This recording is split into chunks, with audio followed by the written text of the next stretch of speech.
everyone, Rachel Willow here. I just wanted to hop on and talk about how frequently you should be washing your sheets.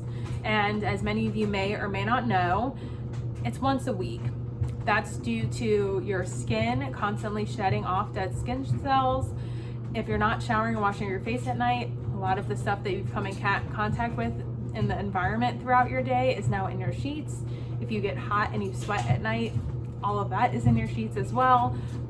The list goes on and on. So you really should be washing your sheets weekly. On top of that, Dan and I have been switching over to a cleaner, greener home. It takes time. So if you're interested in doing that, you can comment below and I'll give you some of the tips and tricks that we have done to slowly integrate that into our house. But the next product that we're going to be trying in our washing machine, which I'm really excited about, is Charlie's soap. And then some of the other ones that we're going to be testing out is Molly's Suds, Attitude, and Branch Basics.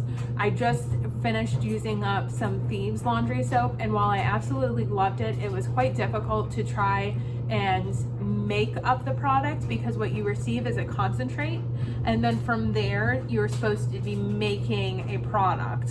So while I really enjoyed that as a fellow crafter and DIY fan, it was messy. it was really messy. So I'm trying to avoid doing a DIY again for our laundry products and go with something that's pre-made and help some of these companies that are going on this clean green mission and path to try and bring that into our household too.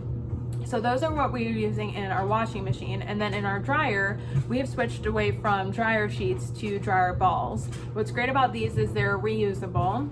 You get about 6 to a pack. There's tons of different companies all out there that you can try that sell these nowadays. What's nice about these are they're wool. So they absorb a lot of the moisture that's still in your clothes from the washing machine. But then on top of that, because of the weight and the roundness of them, they also act as a defluffer and a de-wrinkler. While all of your clothes are spinning, this is bouncing back and forth to try and help loosen your clothing, which is great. Now, because of the fact that we are changing to a fragrance-free, perfume-free household, and there is no fragrance in our washing machine, when our dryer is done and our clothes are done, they tend to just smell clean. They don't have a scent. There's no differentiation. So what I'll tend to do is in our wool dryer balls, I'll add in some essential oils, whether it's lavender, there's a purification one that I'm a huge fan of, tea tree, things of that sort. I'll add a couple drops into a few of our dryer balls and have it go in. And then when our clothes come out, they have a light scent. Very, very light, and it's all natural. So washer, I've gone ahead and started to make our bed with our second pair of sheets. Now, I highly recommend if you don't have a second pair of sheets for any of your bed sets to go ahead and go out and grab some. What's great about it is right now, while those are being washed, we don't have to worry about waiting to make the bed, which, as you know, when you're doing chores at the house, you kind of want to get them done and over with and move on with your weekend. So that's what we've gone ahead and done here. We washed these about a week or so ago, and in between each layer, I've gone ahead and I have sprayed some of my homemade linen spray. Now, there are stuff that you can buy out there. This is just one that I've made myself and I have ready and in hand in-house. And I can show you later on about what exactly I do to make this if you guys want to know. But it has a lot of essential oils in it and some purified water.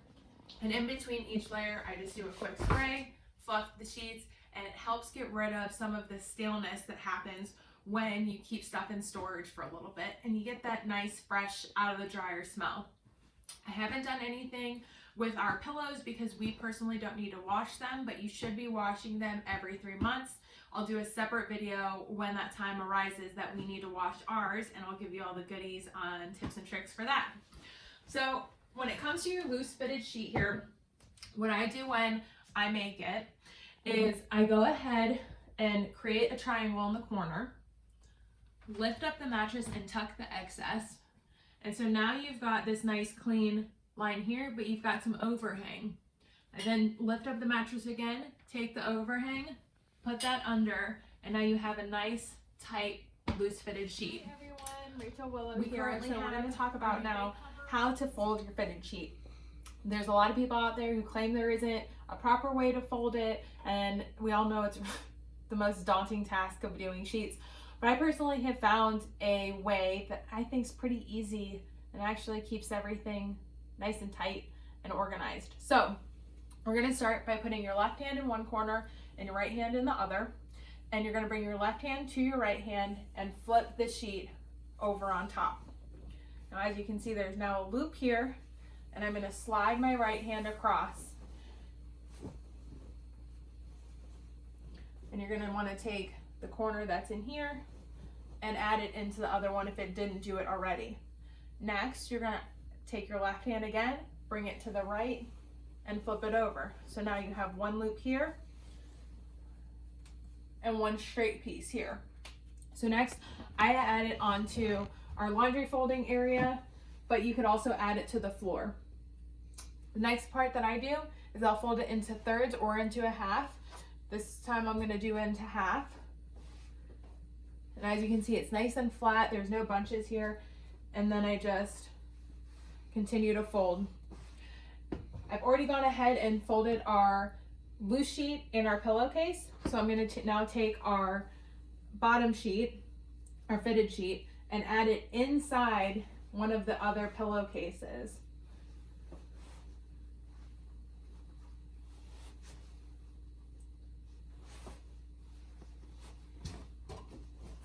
Now what's great about this is now that everything is in one spot, you just take the end of the pillowcase, fold it, and this is all you are putting in your linen closet. This small piece here now has every single sheet that you need to make your bed the next time around, which is amazing because then you don't have to worry about, did I lose a pillowcase? So where did I put that? Now have our duvet cover out of the dryer. I've already gone ahead and flipped it inside out. Now, I don't know if your duvet cover has this or not. Ours does, so that makes it an added bonus. But it came with strings inside of the duvet cover on the top and the bottom.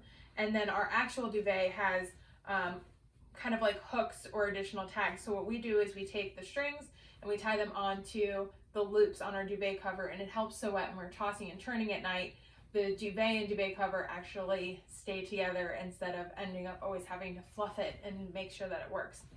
So the reason why I have it inside out is because what you're going to want to do next is take your hand and go through the opening in the bottom, run it all the way up to the corner where you have it tied, or if you don't have it tied, where you have it laid flat on top. Grab it, and then you flip your comforter inside out. Once you've done that, scoot all along down. Obviously, if you have someone helping you, you're not doing this over the foot of your bed. But since my amazing husband is recording this right now, I'm doing it by myself, which shows you can too. Then you just shake it on down. Look at that. It's already covered the entire duvet, and all I have to do now is tie the bottoms and button it up. So there you go. Let me know if you have any questions or you have additional tips and tricks for ways that I can make it easier on me. Have a great day.